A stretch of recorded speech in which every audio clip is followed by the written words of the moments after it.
want to miss, because I don't sing and I don't dance, and my children tell me that I'm not funny, so I don't have any jokes. But a little bit about myself. Just within the last year and a half, 2 years, empty nester, the youngest one of 3 girls, so I've had a very challenging last 25 years. The youngest one moved out. She got her technical degree and stuff, and then has been telling the wife and myself that over the last couple of weeks that she's thinking about, now that she's out in the workforce and got a good career going, that she might want to move back in to save some money. And so I'm taking any solicitation anybody has that might have a good job and possibly a place that they can live and everything like that. Just hit me up after this, because she's not moving back in the house. Anyways, glad everybody could come. This is a good event. I was here last year. It's enjoyable, and wanted to share some things that the positive experiences we've had with KCF since joining with them. Like I said, I've got some experience with vibration. One of the things that the first time that I was exposed to it was when I was in the U.S. military. I was in the Navy, and we had, back to the archaic days of, that you had the metal knot, the little buttons that was on your piece of equipment, and everybody walked around with a I think it was a CSI machine or data collector or whatever. So we did a lot of vibration analysis and stuff like that. So when we first said we were going to get a pilot, and Brittany was coming to give us a sample of that, I was like, man, how am I going to get my people to do this? And I had not realized that the technology had come to wireless. So it was very interesting. One of the things I want to start off with is that if you're not aware, well, first, I'm with EDL, sorry. We take landfill gas and either have 3 applications. We either take that landfill gas that the landfill collects, it comes into our site, and we either take it and put it through a renewable natural gas plant and produce pipeline quality natural gas, or we will send it to our facility, and we'll put it to Caterpillar engines and produce electricity to the grid, or we have one compression site, which is out here in Morgantown, Pennsylvania, where we'll actually take the landfill gas, send it through our compressors, and then send it down the pipeline to customers, and they'll use it in their boilers and stuff like that for heating and such in their processes. But one of the things, renewable natural gas is like an upcoming thing, and if you haven't heard about it, it's like the wave of the future with the renewable energy credits and stuff that the government's giving. And as you can see, just since its first inception back around 1982 to 2022, there's 281 actual operating projects across North America, and then there was 34 as of 2022 new projects that were in planning and stuff. And this is showing through net zero. The IEA wants to be net zero by 2050 scenario, and it's showing that on that map it shows a lot of the locations or whatever, but by 2050 they plan to have 821 RNG sites across North America. Currently we're at 334, but there's just as many that are being planned. So, and then of course the 2050 scenario here with the biogas, RNG, and then carbon capture. As I mentioned, EDL, we are a global company. We are all over Australia. That's where our corporate headquarters is. We have 27 sites here in North America. Most of them are in the United States, and then we do have one up in Lydia outside of Montreal. And pretty much everything here in North America is all landfill gas. In Australia, we have different scenarios or different formats where we use coal mine gas and such like that. We're also in the UK and Greece.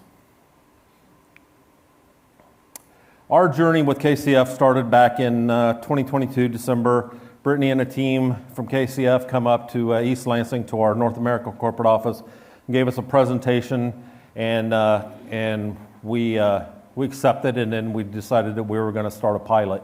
So the pilot, and it had actually come at the right time too, because earlier in 2022, summer time frame, our Morgantown site, which is a compressor station, we have first stage and second stage compressors that will send the gas down the pipeline. We had experienced a lot of failures on our compressors. There was a lot of, as Kristen had mentioned, run to failure and everything like that. So, and our plan had changed, and we wanted to, we'd gotten a new owner and everything like that. So our sites were to, run for the long haul. So we needed to start doing maintenance and everything like that, and not run stuff to failure. So we were looking to do something to improve our reliability of our first and second stage gas compressors. So it was ideal that KCF come along, because then we decided that we were going to do a pilot at our Morgantown facility and put a lot of the sensors on our compressors. And then we also had just built a new RNG site down in Tesman, our Tesman site, which is down in San Antonio, Texas. So we figured we would put a lot of that on the RNG sites, which is a lot more compressors and piping and everything like that. And then, as you can see across the journey here, we started a pilot. Our pilot's converted to a contract, an agreement in June of 23. We installed at our Johnston facility out in Rhode Island, which is a natural. We take landfill gas there, but we have a big turbine that we use to produce the electricity to the grid. And then we also put it in our Wood Road facility, which is our second of 5 RNG sites that EDL has. And then continuing on, we use motor amplification footage at our Lorraine RNG site that KCF put in, and I'll have some videos and discussion later on about that. And then we also incorporated use of the KCF vibration monitoring at Limestone and our Indy RNG sites. Then today, so far, we've got a return on investment of 5.2 times, which I'll get into that a little bit more here in a second. And right now, our goal is that we're between 80 and 100% deployed at the individual sites. We're not 100% at all sites. So we had some aha moments, which just being new to this and everything and stuff that we'd had, it was some big eye-opening things, and basically it was the successes that we had at our Morgantown facility here in Pennsylvania is what drove our big site out in Johnston, Rhode Island, to incorporate the vibration system and monitoring out there. But basically, we started having some alarms. It was on our number 7 compressor, and through the coordination of Tanner and our site personnel, we had a lot of communications, and we're going back and forth about the different things that was a problem with this compressor. And they were giving us points to go check and check this, check that, and everything. And one of the big things that ended up being was that we come to this lubrication thing on this compressor was bad. And what it is basically a distribution block lubrication system, and not all the ports were actually putting out enough oil to get to the different bearings and stuff on the compressor. And once we were able to find that, we were able to get those ports. Actually, I think we installed a new distribution block, which worked, and then got the appropriate amount of oil to all the bearings, and we witnessed and realized the savings on that, because it brought the vibration back down. And here's showing more of that. Excuse me.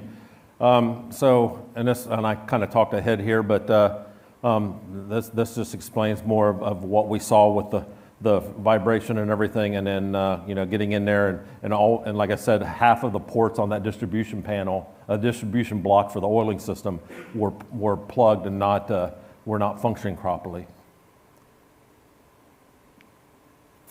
Some insights just in a short period of time that we've had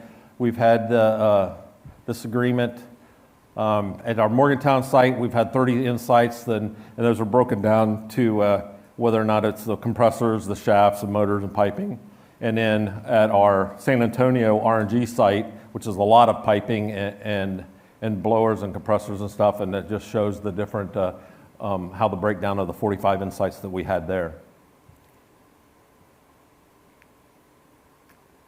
So we'll discuss a little bit more of those insights. We had another compressor compressor number 5 at Morgantown that we're going through. We started having vibration issues and stuff, and then of course, Tanner reaches out to Stephen, my supervisor out there, and they have a lot of communication and start discussing different possible things and stuff. And through inspections and everything like that, they determined that there was a problem with the jack shaft bearings, and we were able to actually replace those and actually have a savings about $35,000. One of the key things that like I said earlier at the beginning, in 2022, we failed a lot of compressors just because of I believe because of lack of maintenance and stuff over the years, and the run to failure mode.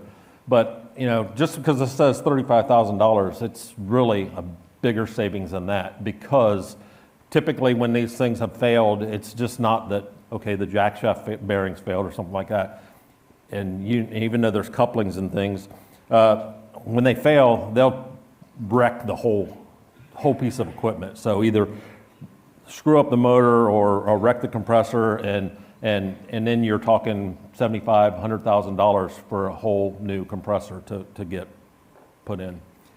And by having this and the savings that we've had, we've actually been now able to, we've actually replaced 2 compressors, because as things and the vibrations get up, we have spares on hand that we actually purchased, and now we can go out, make the swap out, and then take that one that we had the higher vibrations on, send it out to somebody to get it serviced, and then basically they'll do an overhaul. The overhauls are a lot cheaper, because one of the compressors to get it overhauled and brought back, just because there was a long lead time to have a brand new one built, still costs us $120,000 to go through rebuild and everything like that, and a specialty a specialty company to do some rework of a shaft. So after spending that, and now when we're catching things sooner, we can send it out and spend a lot less money, $20,000, $30,000 for an overhaul of a compressor and stuff like that. Put it back on the shelf, and we got an installed spare, a spare on the shelf right there. Another instance here was with, we had motor vibrations, and of course, like I said, we can't, I want to stop for a second here and just make a comment, because last night when we were meeting with everybody and stuff, there was a lot of conversations, and one of my team was talking to somebody, and they made mention that, and actually he didn't even know till afterwards that he was talking to Jeremy, the CEO, and he said, I would have said that to whoever, but it's the treatment and how KCF treats us, because we're small potatoes. We're a small company here in the United States, but you get treated like you're big time, and the care and the attention that we get, and especially from the technical team with Tanner, it's just phenomenal, which we never would have expected. But anyways, I digress. Here's another savings with the motor. We swapped out a motor after getting the vibration and stuff. Another savings of $35,000. But like I said, we caught it, got the motor sent out, got it refurbished, and put it back on the shelf, and we got another spare. That's more of that. Okay. And then Wood Road, you're going to see here in a second. I mentioned earlier the motor amplification. They were having problems on one of their compressors at the Wood Road RNG facility, and through the vibrations and stuff that we had, they were able to actually send out and install some motor amplification things. And if you can watch closely around inside of the blue box up there, can everybody see that the piping and stuff is moving? Can you see that? That's outside of the plant, downstream of the compressor. That's how much the compressor vibration inside was actually causing this. And through their KCF's motor amplification, they basically can set and video record this, and they will video record it at this frequency which with the equipment operates. So it's pretty impressive, and they found that, you know, so this was a bunch of savings, and you can see on this inside the red box, you can see that it's shaking and stuff. So pretty interesting stuff. So like I said, I can't thank KCF enough. It's been a great relationship.